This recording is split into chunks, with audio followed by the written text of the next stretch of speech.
사도행전 27장 1절로 20절입니다. 우리가 배를 타고 이달리아에 가기로 작정되며 바울과 다른 죄수 몇 사람을 아구스도대의 백부장 율리오란 사람에게 맡기니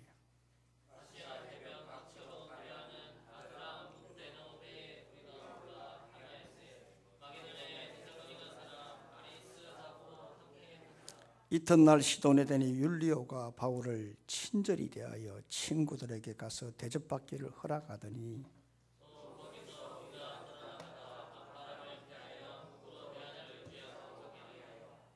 길리기아와 밤빌리아 바다를 건너 루기아의 무라시에 이르러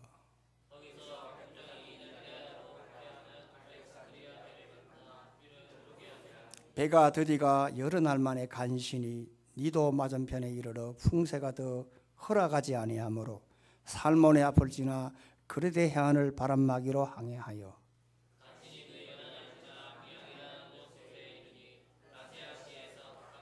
여러 날이 걸려 금식하는 절기가 이미 지났으므로 항해하기가 위태한지라 바울이 그들을 권하여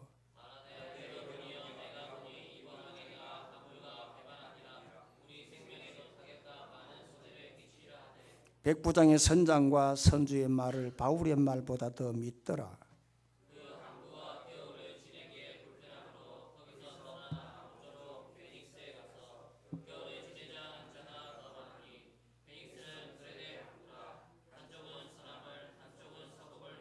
남풍이 순하게 불매 그들이 뜻을 이룬 줄 알고 다철가마 그레데에 해변을 끼고 항해하더니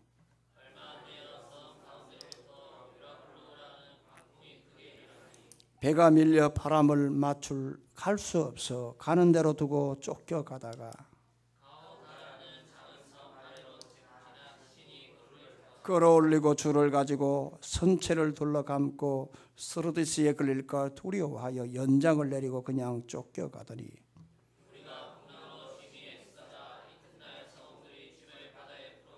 사흘째 되는 날에 배의 기구를 그들의 손으로 내버리니라.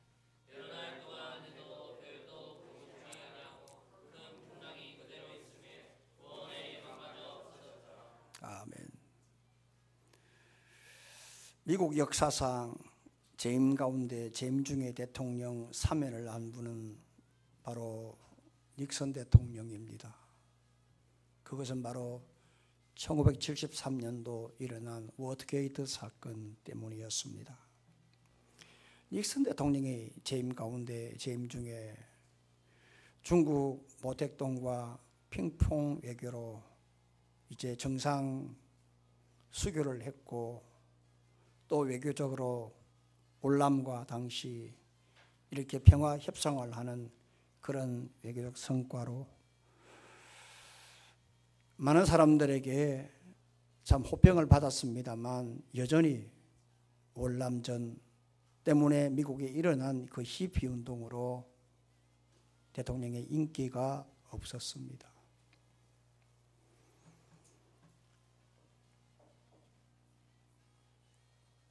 그것은 그의 12월 달에 있었던 대통령 선거 때문이었는데 이런 인기 없는 대통령이 재선에 간다면 떨어질 것이 불보듯 뻔했기 때문에 그 참모들이 재선을 확신할 수가 없어서 민주당 후보 캠프였던 워터게이트 호텔에 도청 장치를 가설을 했습니다.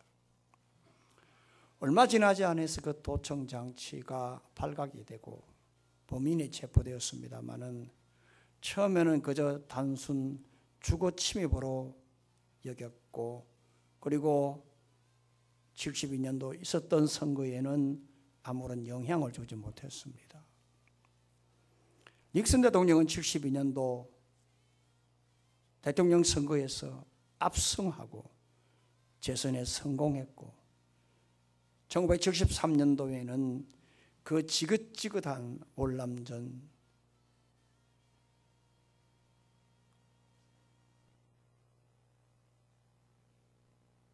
종식하고자 하는 그런 종결 서명을 했고 닉슨은 정치인으로서 그 당시에 최고의 절정기에 있었습니다. 그런데 대통령이 당선되고 난 다음에 이 워터게이트 이 도청 장치를 한 사람들의 재판이 있었는데 이 재판이 시작되고 사건이 터진 다음에 불과 18일 만에 그 음모가 들통이 나고 말았습니다. 그래서 1974년도 8월 달에 닉슨을 탄핵하고자 상원에서 결의를 했고, 그래서 탄핵 받기 바로 전날에 닉슨은 대통령 재임 중에 스스로 사임하는 불명예를 그는 갖게 되어졌습니다. 그 당시 닉슨 대통령의 참모는 세계 최고의 법률가들이었고 엘리트들이었습니다. 법에 관한 한 최고의 박사였고, 그리고 어떻게 하면 이러한 이 법의 망에 빠져나갈 그 요술을 하는 그러한 법통들이었습니다. 이 사람들에게 닉슨이 부여한 권한에 막강했습니다. 장관, 장성들, 진급과 보직, 공무원들의 임용, 그리고 승진, 해임하는 그러한 이 권리를 위임했습니다. 그리고 천문학적인 연방 예산을 주무릴 수 있는 권한도 주었습니다.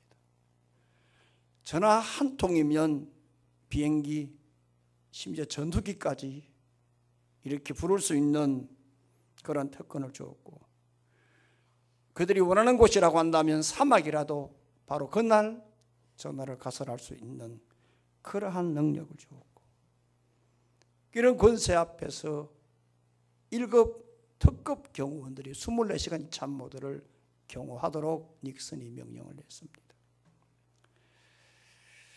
무엇보다도 이 사람들은 참 법에 법통한 법꾸라지들입니다. 그러나 이 사람들이 이러한 능력과 권세와 법의 지식을 가지고 자신들 자리와 명예와 무엇보다도 자신들의 교주였던 닉슨을 지키기 위해서 완벽하게 음모를 꾸몄습니다만 재판이 시작된 지 18일 만에 그 음모가 들통해 말았습니다. 그것은 그들의 정언이 그들의 행동이 거짓이었기 때문이었습니다. 거짓이었기 때문입니다. 왜냐하면 재판을 받을 때 도청을 했던 사람들과 참모들의 그 서로의 진술과 정언이 서로 엇갈렸기 때문에 그렇습니다.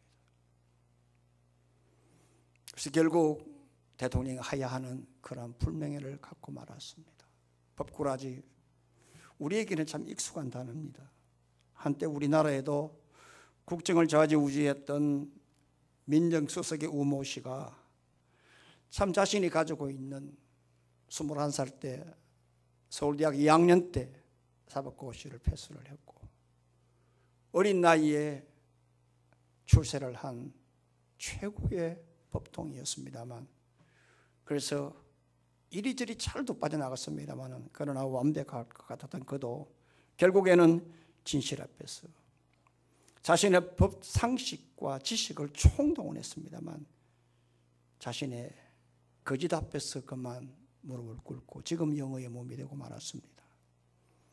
거짓에는 힘이 없습니다. 거짓에는 멀리 보지 못합니다. 거짓에는 용기가 없습니다. 이딴들 오래가지 못합니다.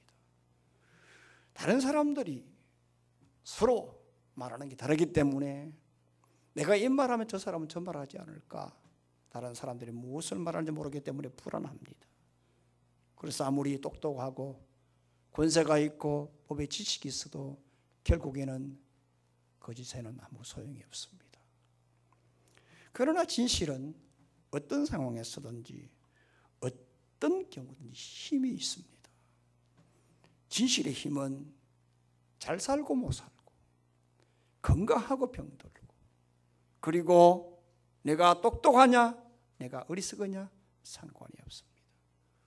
무씨를 뿌렸더니만 무가 났다. 이건 진실입니다. 배추씨를 뿌렸는데 배추씨가 났다. 배추가 났다. 이건 진실입니다. 환경부와 미화부가 쓰레기를 치우다 보니까 가방이 하나 있는데 보니까 1억이 들었더라. 이건 주인 것이다. 내 것이 아니다. 돌려줘야 되겠다. 이게 힘입니다. 이게 능력입니다. 그 사람의 직업을 보지 않습니다. 그런 진실을 볼 때, 야, 우러러 보입니다. 정치인들이 그렇게 앞으로 장난해놓고 모른다라고 할 때, 그 뒤로 그런 장난을 쳐놓고 할 때에 우리는 그 국회의원의 그 자리를 보지 않습니다. 그러나 환경미화부지만, 그러나 이거 내 것이 아니다라고 이야기할 때에 우리는 그 사람의 위치를, 그 위치를 보지 않습니다. 그 사람의 지금의 여러 신분을, 그 신분을 보지 않습니다. 다르게 봅니다. 이게 정직의 힘입니다. 제가 오래전에 내 친구 목사와 어느 호텔에서 아침을 먹는데 가방을 옆에 두고 아침을 먹었어요. 근데 외국인이 가면서 내 가방과 자기 가방이 있는데 이 사람이 착각을 했는지 내 가방을 들고 가더라고. 난 몰랐어요, 처음에. 보니까 이상한데, 보니까 이 사람이 가방을 들고 가더라고. 근데 그랬어요. 소리를 질렀어요. 그래서 헬로도 안 하고 이랬어요. 돌아보더니 그래서 It's mine 이랬어요. 그거 내 것이라. It's mine 이러니까 이 사람이 이러더만 다시 와요. 가방 보더니 거기서 사과를 하더라고요. 내 것이라는 겁니다. 내 것이라는 겁니다. 이게 진실입니다.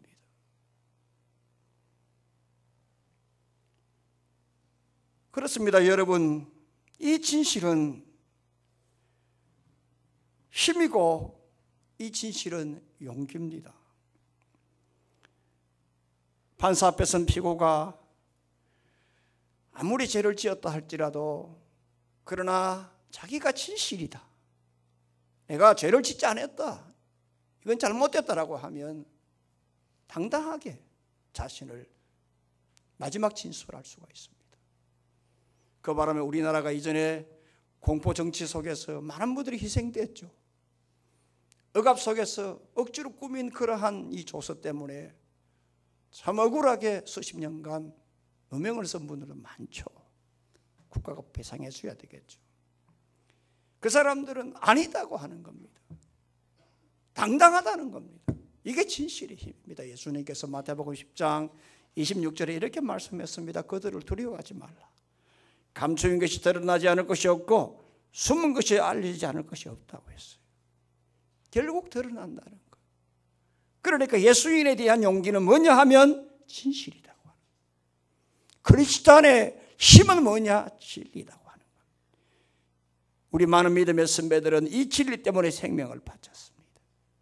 진리를 진리라 믿는 이 예수의 사람들은 절대로 진리가 믿기 때문에, 진리가 진리이기 때문에 세상 앞에 굴하지 않고 앞으로 나아갑니다. 사도 바울이 죽음을 무릅쓰고 로마로 가고자 했던 것은 자기가 전하고자 했던 복음이 진리였기 때문입니다. 이 진리라고 하는 거예요. 타협하지 않았습니다.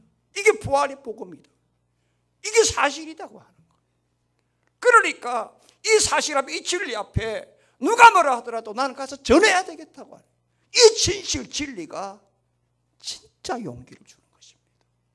어떻습니까, 여러분? 진리만큼 용기가 있습니까? 진리만큼 여러분 당당한 게 있습니까?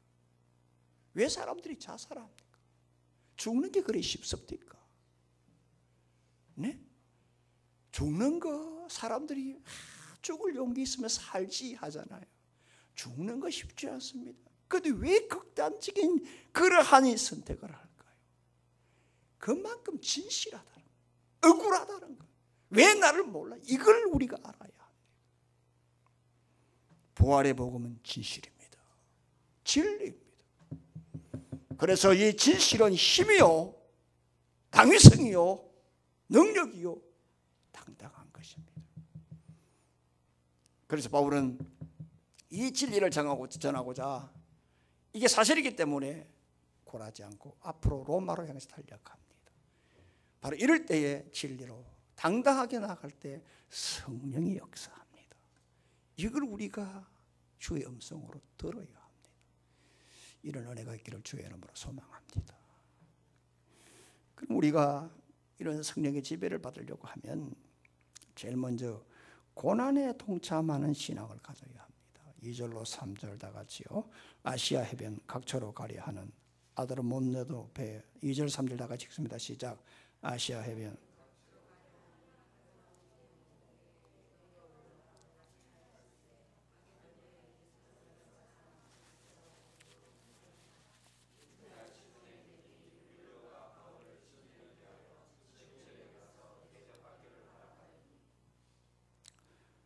사도 바울이 드디어 이제 로마로 향합니다. 1차 벨리스 총독, 2차 베스도 총독, 3차 아그리파 이 왕의 재판을 받고 이제 드디어 로마로 이제 마지막 여정이 시작됩니다. 이제 더 이상 여정이 없습니다. 이제 27장 항해를 마지막으로 사도 바울은 로마 감옥에 갇혀 순교하게 됩니다. 이제 마지막입니다. 왜 갈까 하는 겁니다. 왜 이렇게 자기 죽음을 빤히 하는데 왜 갈까? 서론에 말씀했습니다만 자기가 전하고자 하는 복음이 진리였기 때문에 그래요. 진리였기 때문에 그래요. 그런데 지금 바울이 이제 로마로 갈 때 AD 59년 가을쯤 되었습니다. 배에 실려가는데 그 책임자는 누구냐 하니까 바로 아구스도 대백부장 율리오라, 오늘날의 대대장급이죠. 율리오라는 사람이 책임자로 따라갑니다. 그런데 그 배는 죄수만을 싣는 특수선이 아니고 이 배는 죄수도 싣고 군인도 상인도 같이 가고 배도 화물도 같이 가는 일반 선박이었습니다. 그러니까 사도 바울 입장에 굉장히 창피하겠죠. 일반 사람들이 보니까 저 똑똑한 사람이 어떻게 저렇게 됐나 생각을 해보세요. 그 배 안에 갇혀있는 바울의 모습을 얼마나 궁색할까요? 사도 바울은 이 복음 때문에 이런 고난을 이제는 자기는 만나는 겁니다. 원치 않는 거죠. 당하지 않아도 될 일이죠. 그런데 사도 바울만이 아니라 몇 사람이 등장을 합니다. 제일 먼저 누구냐 하니까 이절에 보니까 마케도니아 데살로니가 사람 아리스다고도 함께 하니라 했어요. 이 아리스다고가 누구냐 하는 겁니다. 사도행전 19장 사도 바울이 에페소에서 복음을 전가할 때 그때에 난리가 났습니다. 은장색 데메드리오 사건 때문에. 그래서 바울을 이렇게 잡아 죽여야 되겠다고 바울을 잡으러 가는데 바울을 배신시킨 사람이 바로 이 아리스다고입니다. 그래서 대신 자기가 잡혀갑니다. 이 아리스다고는 사도 바울로 복음을 듣고 그 에페소에서부터 사도 바울은 이 아리스다고는 비서 역할을 했습니다. 그런데 이 사람이 고향이 어디냐? 저 그리스 북부 데살로니가 사람이에요. 데살로니가 사람. 그런데 지금 초랑을 어디에서 하느냐 하면 지금 이스라엘에 지금 현재 이스라엘의 텔아비브 공항 지중해 텔아비브 공항 바로 밑에 가이사라예요. 그러니까 거리로 따지면 저 그리스에서 이스라엘 텔아비브 공항 가이사라 이렇게 사선으로 된 이런 거리, 엄청난 거리예요. 왜 지금 이 아리스다고가 이 먼 거리를 따라왔을까? 에페소에서 왔다 하더라도 터키에서 왔기 때문에 엄청난 먼 거리예요. 왜 이렇게 따라왔을까? 사도 바울이 전하고자 하는 복음은 진리였기 때문에 자신이 고난에 동참한 거예요. 또 한 사람이 있죠. 누구냐? 3절에 보니까 바로 누구냐 하니까 2절에 보니까 우리가 했어요. 우리가 누굽니까? 이 사도행전의 저자 누가입니다. 누가는 의사입니다. 지금도 그렇습니다. 과거의 의사, 떼돈 사람입니다. 능력 있는 사람, 젊은 사람입니다. 전도가 양양한 사람입니다. 어디를 가더라도 부족함이 없습니다. 그럼에도 불구하고 사도 바울을 위해서 주치 역할을 한 사람이 바로 누가입니다. 누가가 왜 이런 고난을 자처했을까? 사도 바울이 전하는 복음이 진리였기 때문에 그렇습니다. 진리였기 때문에 당당하다는 겁니다. 죽어도 좋다는 겁니다. 같이 가자는 겁니다. 같이 죽어도 좋다 여한이 없다는 겁니다. 여러분, 진리가 이런 힘이 있습니다. 어떻습니까? 또 한 사람이 있죠. 3절에 보니까 이 가이사랴를 출항해서 이튿날 시돈이라는 항구에 도착을 했습니다. 그런데 율리오가 참 덕이 있었던 사람 같아요. 바울에게 시돈에 있는 성도들 만나라 허락해 줍니다. 책임자가 죄수고 도망갈까 싶어서 꼼짝하지 마 해야 되잖아요. 그런데 율리오가 허락을 해요. 그런데 시돈에 있는 성도들, 사도 바울이 죄수 입장에서 오는데 도망가지 않습니다. 로마로 잡혀간다, 앞날을 걱정하면서 같이 기도해 줍니다. 그리고 모르긴 몰라도 분명히 선교 입장에서는 분명히 시돈의 성도들이 마지막에 갈 때에 선교비는 노잣돈을 쥐어줬을 것입니다. 얼마든지 사람은 영물입니다. 나에게 덕이 되는 사람 만나려고 하지만 사람은 나에게 피해가 돼서 만나려고 합니다. 사람은 세 종류가 있다고 했잖아요. 한 사람 박 같은 사람, 필요한 사람이 매일 필요한 사람이 있고, 한 사람은 몸이 약 같은 사람이 있다고 가끔 필요한 사람이 있습니다. 그러나 질병 같은 사람, 정말 가까이 하기 싫은 사람이 있다고 했잖아요. 지금 시돈 사람들 입장에서는 이 사도 바울이 왔을 때 어떤 입장이었을까요? 밥 같은 인간이었을까요? 약 같은 인간이었을까요? 질병 같은 인간이었을까요? 어떤 인간이었을까요? 그럼에도 불구하고 이 시돈에 있는 성도들은 사도 바울을 영접하고 같이 기도하고 바울이 떠날 때에 성경과 지어줘. 왜 시돈의 성도들이 이렇게 고난에 동참했느냐? 사도 바울이 가는 그 길이 진리였기 때문에 그래요. 가는 그 길이 바로 복음을 증거하는 그 길이 바로 진리였고 진실이었고 힘이었기 때문에.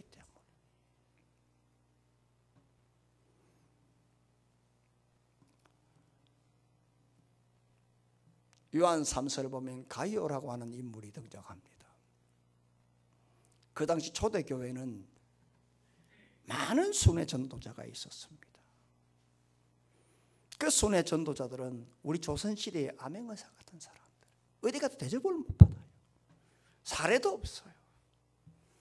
그저 나그네처럼 가는 곳곳마다 복음을 증거하고 주면 얻어먹고 아니면 굶고 있는 대로 자고 그런 입장이었어요. 그런데 가이오라는 사람 얼마나 신실한지 그 무명의 전도자들이 올 때마다 그들을 채워주고 먹여주고 갈 때에 그냥 보내지 않고 선교 헌금을 이렇게 제공해 줬어요. 이 사람들이, 이 순회 전도자들이, 무명의 전도자들이 사도 요한을 만나가지고 가이오를 만났는데 정말 그 사람 진짜 아낌없이 우리를 후원해 주더라. 정말 보니까 이 사람 진리에서 참 강하더라. 정말 이 사람 진짜 백이 장로더라. 간증한 거예요. 그러니까 사도 요한이 요한 3서에서 가이오에게 편지하기를 뭐라고 하느냐 하면, 형제들이 와서 너가 누구예요? 가이오, 너에게 있는 진리를 증언하되 있는 대로 말하되 너가 진리 안에서 행한다 하노라 했어요. 왜 가이오가 이렇게 자기 돈 아까운 사람 어디 있어요? 왜 가이오가 이 사람들을 먹여주고 재워주고 이렇게 노잣돈 성경 했을까? 무명의 전도자를 행한 이것이 바로 진리이기 때문에 그래요. 이것이 바른 거라고 하는 거예요. 너희들이 바른 일을 하니까 내 자신도 같이 고난에 동참하자는 거예요. 이게 힘 아니겠어요, 여러분? 간디가 1945년도 교환에게 흉탄에 쓰러졌을 때 간디와 함께 나도 죽겠다라고 겐지스 강에 물에 빠져 죽은 사람만 여러분 무려 800만 명이라고 합니다. 여러분, 사람도 인간도 말이죠, 내가 초왕처럼 여겼던 이 인물이 이 땅을 떠날 때에 나도 같이 죽겠다라고 하는 이런 인물들, 이런 사람들이 이렇게 엄한 기약 없는 인물이 있다면, 이렇게 주를 위해서 가는 이 길이 맞다면 고난에 동참하지 않겠습니까? 생각을 해보세요. 어떤 자가 성령의 지배 속에 살까요? 이건 진리다. 이건 사실이다. 이 사실 앞에 내 자신을 내어놓을 수 있는 이 사람이 바로 성령이 역사하지 않겠어요? 일본을 가면 말이죠, 참 재밌는 게요, 지하철을 타면 노인들에게 젊은 사람들이 자리를 양보를 안 해요. 우리 한국에는 싸움 나죠. 왜 이 건방진 놈들이 어른 자리에 앉아 있느냐고 싸움 나요. 근데 일본에는 자리 양보 안 해요. 우리 시각으로 볼 때는 이 형편없는 놈이라 생각하잖아요. 그렇지 않아요. 노인들이 한사코 안 앉으려고 그래요. 왜 그런지 아세요? 일본은 문화 자체가 민폐 문화예요. 민폐 문화예요. 옛날에 제가 일본을 한참 다닐 때는 전철 안에서 사람들 책을 봐요. 책을 봐요. 제가 3주 전에도 잠시 일본을 갔다 왔는데, 요즘은 제가 3일을 제가 전철만 타고 다니고 자유여행권을 끊어가지고요. 제가 그래서 이제 가고 싶은 곳 물어가지고 다 데이트해가지고 뭐 어줍잖은 하지만 뭐 약간의 일본말을 되니까, 뭐 내가 가고 싶고 내가 하고 싶은 거 다 할 수 있으니까 그 정도는 되니까. 그래서 제가 이번에 이제 1일 티켓권 그 동네는 교통비가 굉장히 비싸잖아요. 한국 사는 것을 감사하기를 바랍니다, 여러분. 한국 도로비 비싸다 택도 없습니다. 외국비 10분질밖에 안 됩니다. 엄청나게 쌉니다, 한국이. 어쨌든 그저 아시고, 제가 이번에도 느꼈는데 옛날에는 보면 전부 다 책을 보고 요즘 보면 전부 다 핸드폰만 봐요. 이게 변했어요. 그러면 그 사람들의 독서광에 대해서 핸드폰 매니아가 돼서 그럴까? 아니에요. 상대편 얼굴 안 보기 위해서 집중하는 거예요. 이게 일본 문화예요. 여러분, 일본 사람들에게는 말이죠, 특이한 문화가 있는데 속마음을 드러내지 않습니다. 이 속마음을 혼내라 그러거든요. 겉마음을 타테마이라 그래요. 그러니까 옛날 막부 시대 때부터 서로 전쟁할 때에 이렇게 자기 속내를 드러내면 죽는 거예요.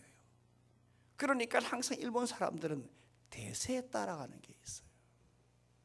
그래서 겉으로 예, 뭐 저 동네 말로 막 하이 우리는 깜빡나면 그 사람의 속마음 달라요. 혼내와 타테마이가 달라요. 그 사람들이 살아가는 처세술이에요. 이 사람들 그래요. 그러니까 이 사람들은요, 대세에 따라가야지 혼자 튀는 것은 굉장히 싫어해요. 자기 주관을 나타내는 것 굉장히 싫어해요. 이런 사람들은 협조성이 없다고 비난해요.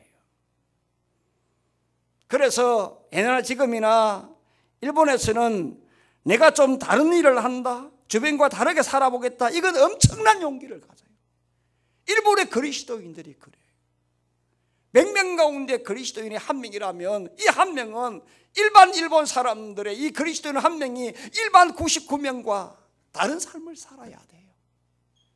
굉장한 용기가 필요해요. 이 사람들은 왕따 당합니다. 이 사람들은 일본 문화에서 금기시하는 이런 민폐 문화를 초월하는 겁니다. 왜 이 사람들이 이렇게 왕따를 당하고 일본 문화에서 이러한 이 혼내와 타테마이가 이러한 이 겉마음과 속마음을 이렇게 서로 이렇게 다르게 하는 이런 여러 가지 이러한 이 처세에 따라 하는 이 사람들, 오늘 이런 걸 따라서 가지 않고 왜 자기 자신이 나 예수 믿는다 할까? 왜 이 사람들이 이런 고난에 스스로 이렇게 참여할까 하면 복음 자체가 진리이기 때문에 그래요. 이게 진리라는 거죠. 그러니까 난 다르게 살겠다고 하는 거예요. 일본의 3억입니다. 그리스도인들은 100만 명밖에 안 됩니다. 1%입니다. 그런데 선교사를 얼마나 파송했느냐 하면 선교사를 300명 이상 파송했습니다. 그러니까 전 국민의 1%인 성도 이 100만 명이 300명 이상의 선교사를 파송했다. 성도 1인당 여러분 보십시오. 성도 3,000명당 선교사 1명을 파송한 거예요. 굉장한 프로테이지입니다. 굉장한 프로테이지입니다.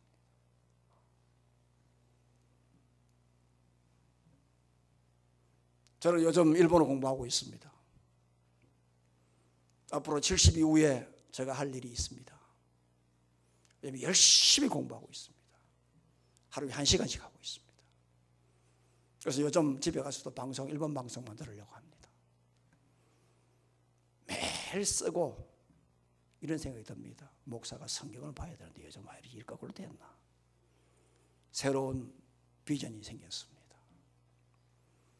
여러분들, 어떤 사람이 신앙 용기를 가지고 어떤 사람이 성령의 지배를 받을까? 이게 진리라고 하는 거예요. 진리, 이 진리 때문에 고난에 동참하는 이 사람이 성령의 역사하는 겁니다. 가슴에 주의 음성 듣기를 바랍니다. 또 한 가지는 신앙의 통찰력을 가졌어요. 10절 11절입니다. 10절 11절 시작. 말하되 여러분이요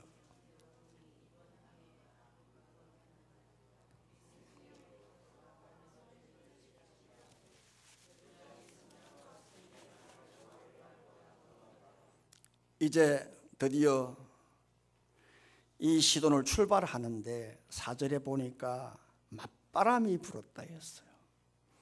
그러니까 이 지금 기상 상황이 지금 이 시돈을 출항했을 때에 맞바람을 피했다. 그만큼 맞바람 불었다고 하는 거예요. 상황이 좋지 못했어요. 그러니까 이제 드디어 슬슬 이제는 계절풍이 불기 시작했다는 얘기 아닙니까? 그래서 구부로 해안을 타고 항해를 했는데 5절에 보니까 무라 시에 입항을 했다고 하는 거예요. 그리고 난 다음에 6절에 보니까 드디어 로마 이탈리아라고 하는 배 알렉산드리아 호에 바꿔 탔다고 하는 거예요. 환승했다고 하는 거예요. 그런데 8절에 보니까 이 배가 로마로 가는 데에 오늘 미양이라고 하는 이 항구에 입항할 때에 간신히 겨우 입항했다고 하는 거예요. 그만큼 지금 상황이 좋지 못해요. 그래서 9절의 말씀을 보십시오. 더 이상 항해하기가 위태했다. 항해가 불가능했다는 거예요. 왜냐하면 사도 바울은 이미 1차, 2차, 3차 전도를 통해서 이 가을 이후에 이 지역, 이 바다를 지나 굉장히 위험하다는 것을 이미 경험을 통해 알게 되어졌어요. 그가 고린도후서 11장에 3번 파선했다. 바로 이 지역에서, 이 항로에서 파선했다는 거예요. 그러니까 이 가을 이후에 가게 되면 어떤 일을 만나게 된다 이미 알고 있었어요. 그래서 사도 바울은 여기에서 지내고 가자. 그러나 사도 바울은 경험도 경험이지만은 무엇보다 바울은 기도의 사람이었어요. 바울이 배를 타고 가면서 그냥 우리처럼 놀았을까요? 우리처럼 잠만 잤을까요? 멀미 난다고 이리 뒹굴고 저리 뒹굴었을까요? 아니에요. 사도 바울은 기도했어요. 로마에 가서 무엇을 해야 될까? 그는 꿈을 가지고 비전을 가지고 분명한 목적을 가지고 기도했어요. 준비했다 이 말입니다. 그런데 이 백부장은 바울의 말보다 선장과 선주의 말을 더 믿었어요. 물론 여러분 백부장의 목적은 빨리 가야 될 거 아니에요. 그러니까 바울의 말보다 이 지역에 누구보다도 경험 많은 선장, 선주의 말 듣는 게 당연하잖아요. 그렇지만 여러분 한번 생각해 보십시오. 사도 바울은 기도의 사람이었어요. 경험을 초월한 기도의 사람이었어요. 경험보다 우월한 기도의 사람이었는데 이걸 몰랐어요. 사도 바울은 그의 꿈이 로마 아닙니까? 그의 최종 목적지가 로마 아닙니까? 백부장보다 더하면 됐지 덜 했을까요? 백부장보다 마음이 급하면 더 급했지 덜 했을까요? 그런데도 사도 바울이 여기에 있자라고 할 때에 백부장은 가자 했다 이 말입니다. 빨리 가야 될 사람은 사실 바울이지 백부장이 아니에요. 그런데 바울조차 그렇게 빨리 가고 싶었던 이 바울조차도 오늘 여기 있자라고 할 때에 여기는 뭐냐 하면 앞으로 가게 되면 문제가 생긴다고 하는 것은 영적인 통찰력을 가지고 있었다. 그런데 백부장은 그걸 몰랐어요. 어떤 사람이 여러분 성령의 지배를 받느냐 하면 영적인 인사이트가 있는 사람입니다. 영적인 해안을 가진 사람, 바로 이 사람이 성령의 지배를 받습니다. 중국의 선교는 허드슨 테일러부터 시작되었어요. OM 선교사, 중국 내륙 선교회로부터 시작이 되어졌어요. 그래서 이 OM 선교사들의 그 역할로 중국 내륙에 곳곳에 복음이 퍼지게 되었어요. 그런데 1949년도 모택동이 중국 공산화시키고 난 다음에 전부 다 교회를 폐쇄하고 선교사를 다 조방했어요. 그리고 문화혁명이 있었죠. 저는 기억하면서 대학 시절에 문화혁명 때 4인방이 있었거든요.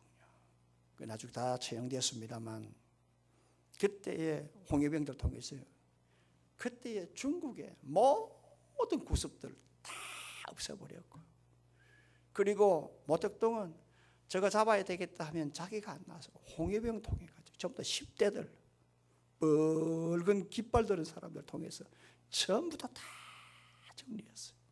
거기 희생한 사람이 지금 시진핑 아버지요. 네? 다 그래서 시진핑은 그 문화혁명 때 토굴에서 살았어요. 그게 중국 역사 아닙니까? 그런데 그 당시에 그렇게 중국의 교회를 폐쇄시키고 선교 수방할 때 선교사들은 하나님 왜 중국을 버리십니까 했거든요. 그런데 놀라운 것은요, 선교사들이 선교할 때 가장 벽이었던 중국의 미신을 문화혁명 때 싹 정리시킨 거예요. 중국에 있는 모든 미신을 싹 없애서 공산정부에서 깨끗하게 정리시켜줬어요. 우리는 모르잖아요.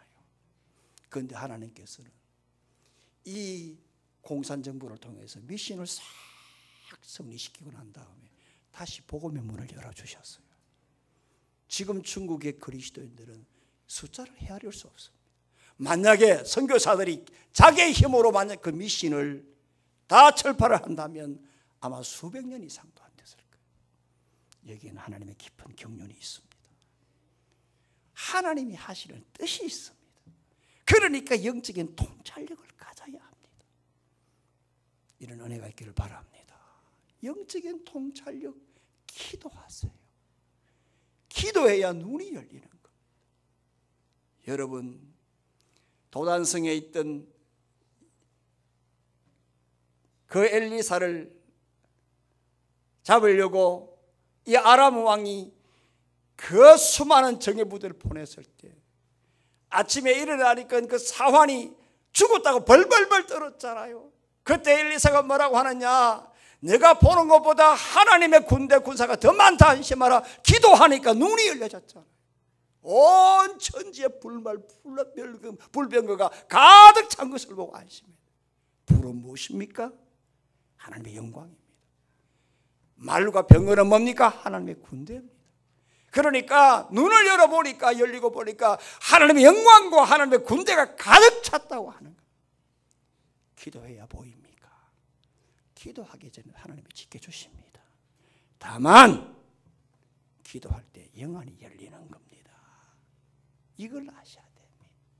기도해야 영적 통찰력이 생긴다 이 말입니다. 이런 은혜가 있기를, 성령께서 이런 은혜를 주기를 바랍니다. 마지막 하나는 내 생각과 내 의지를 앞세우지 마세요. 내 생각, 내 의지를 의지하지 앞세우지 말라는 겁니다. 13절, 14절 다 같이요. 남풍이 순하게 불매 그들이 뜻을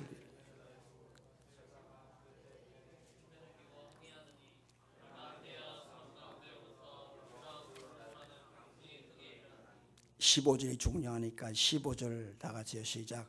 배가 밀려 바람을 맞추고 갈 수 없어. 가는 대로 두고 쫓겨가다가 다시 한 번 더요. 가는 대로 두고 쫓겨가다가 시작. 가는 대로 두고 쫓겨가다가 줄을 좀 꺼주시면 좋겠네. 가는 대로 제가 묵상하면서 이 말씀이 얼마나 와닿는지. 가는 대로 두고 쫓겨가다가 그렇구나. 백부장은 바울이 말 안 들었잖아요. 초랑하잖아요, 미향을. 그런데 여러분 보십시오. 13절 보니까 첫 초랑할 때는 남풍이 순하게 불었습니다. 그런데 여러분 그때에 뭐라고 13절에 그들이 뜻을 이룬 줄 알고 할렐루야 봐라 초랑하길 잘했지. 네가 뭘 안다고. 경험 앞에 무슨 소용이 있어? 네 말은 무슨 소용이 있어? 선장 말이 최고야. 선주가 더 알지. 내가 뭐 함부로 뭐 가자 말자 야야 이런 소리였어. 그런데 14절 얼마 안 돼요. 얼마 안 돼요. 유라굴로 폭풍이 일어난 거예요. 지금도 여러분 이 앞에 조선소의 배들 태풍 불면 다 피항합니다. 며칠 전에도 태풍 불어가지고 여기에 배 피항한 거 보십시오. 저기가 피항지 값더라고요. 네, 경상대 앞에 수많은 배들이 거기 떼거지로 모여 있어요. 그런데 이 당시는 목선 아닙니까, 여러분? 그런데 이 유라굴로 이 태풍의 눈 안에 들어오니까 그림을 한번 그려보세요. 특별히 17절에 보니까 이 스르디스인데 이건 여러분 태풍이 불면 바다만 뒤집어지는 것이 아니라 바다 밑바닥도 뒤집어져요. 그러니까 적조가 있을 때는 다른 거 필요 없어요. 황탄물 아무리 하나님께 태풍 적당하게 하면은 싹 깨끗하게 정화돼요. 왜냐? 바다 밑바닥을 훑어버리는 거예요, 태풍이. 그래서 태풍이 불면 밑바닥이 훑어버려서 새로운 모래톱이 생기는 거예요. 그게 스르디스예요. 그러니까 이 태풍 때문에 이 모래톱 여기 걸릴까 싶어가 전전긍긍하잖아. 요즘처럼 여러분 배 걸리면은 뭐든 타고 못하고 애써가 배를 끌어주겠어요? 예언신이 있겠어요? 아닌 말로 파이로트를 부르겠어요? 아닌 말로 크레인이 와서 들어 올리겠어요? 어떻게 하겠어요, 여러분? 그러니까 뭐예요? 자신이 제일 중요한 거 배의 기구들, 생명을 지킬 기구 아닙니까? 화물선에 제일 중요한 게 화물 아닙니까? 고깃배 제일 중요한 게 고기 아닙니까? 돈 아닙니까, 여러분? 제일 아끼는 돈 되는 화물 던져버렸죠. 자신의 안전을 지켜줄 배 기구들, 툴들 다 연장 다 던져버렸죠. 그래서 죽기를 기다리고 있는 거예요. 이제는 끝났다. 저는 여기서 인생을 배우는 거예요. 인생은 여러분 내가 하고 싶은 대로 내가 계획한 대로 내 뜻대로 가는 것이 아니라 오늘 인생이라고 하는 것은 여러분 가는 대로 가는 것입니다. 내 뜻대로 내가 하고 싶은 대로 내 계획대로 가는 것이 아니라 여러분 가는 대로 가는 것이 인생이다. 하나님이 이끌어 주시는 대로 가는 게 인생이라고 하는 거예요. 그래서 여러분 15절 말씀에 배가 밀려 바람을 맞추고 갈 수 없다. 가고자 한 것은 나였어요. 그러나 하나님이 막았어요. 그래서 그 태풍의 물결에 가는 대로 두고 쫓겨가다가 내 뜻대로 가는 것이 아니라 하나님이 이끄는 대로 가는 거야. 인생은 가는 대로 가는 것이 이게 인생이야. 하나님께 맡겨야 돼요. 내 생각, 내 계획 좋아요. 잘 되어야 될 거 아닙니까? 그러나 잘 됩니까? 내 의지, 내 힘, 내 지혜 총동원합니다. 잘 되어야 될 것 아닙니까? 내 가정이나 내 어떤 목표나 건강, 사업이나 자녀나 모든 문제 5가지 아닙니까? 잘 안 됩니다. 내 의지로 가는 것이 아니라 가는 대로 가는 것이 인생이다. 저는 이 말씀 묵상하다가 15절에 얼마나 내가 그래서 내가 줄을 쭉 꺼면서 그렇다. 목회도 우리 성도의 인생도 내 뜻대로 가는 것이 아니라 하나님이 이끄시는 대로 가는 대로 가는 것이 인생이다. 어떤 자가 성령의 지배를 받느냐? 하나님께서 가는 대로 가게 하시고 이끄는 대로 이끄심을 받는 인생이 성령의 지배라고 하는 겁니다. 여러분 반짝 인생 좋아하지 마십시오. 인생의 순풍에 속지 마십시오. 일시적인 승리가 영원한 승리가 아님을 여러분 아셔야 합니다. 내가 뜻대로 내 힘대로 내 의지대로 가는 것이 아니라 하나님이 가게 하는 대로 가는 것이 인생이다. 무엇을 말할까? 저는 오늘 이 본문을 통해 무엇을 말할까? 진리가 힘이라고 하는 거예요. 진실이 용기라고 하는 거예요. 이 진리는 복음이라고 하는 거예요. 이 복음이 진리이기 때문에 오늘 이 아리스다고나 누가는 고난에 동참했어요. 이 진리가 복음이 진리이기 때문에 오늘 우리 모두는 신앙의 통찰력을 가져야 돼요. 백부장처럼 자기 생각 없어서는 안 돼요. 그리고 여러분들이 생각하는 것은 인생이라고 하는 것은 내 생각대로 내 의지대로 가는 것이 아니라 앞세워서 갈 것이 아니라 가는 대로 가는 것이 하나님의 사람의 인생이다. 주의 은혜가 있기를 바랍니다. 하나님 아버지 감사합니다. 은혜 주심을 진심으로 감사합니다. 이 세상에 많은 힘이 있지만 가장 강력한 힘은 진실입니다. 진리입니다. 진실이면 당당합니다. 고개를 듭니다. 지지 않습니다. 예수님은 이런 자세로 살아야 될 줄로 믿습니다. 우리 모두는 이러한 신앙의 태도를 갖기를 원합니다. 하나님, 우리 모두 이 진리 앞에 당당하게 바울처럼 복음의 여정을 걷게 하여 주시고 신앙의 통찰력, 특별히 오늘 우리 인생의 의미는 내 뜻대로 가는 것이 아니라 내 의지대로 가는 것이 아니라 가는 대로 가는 것이 인생이다. 주의 음성을 듣고 이 한 주도 성령의 지배 속에 살 수 있도록 은혜를 베풀어 주옵소서. 예수님 거룩하신 이름으로 기도합니다.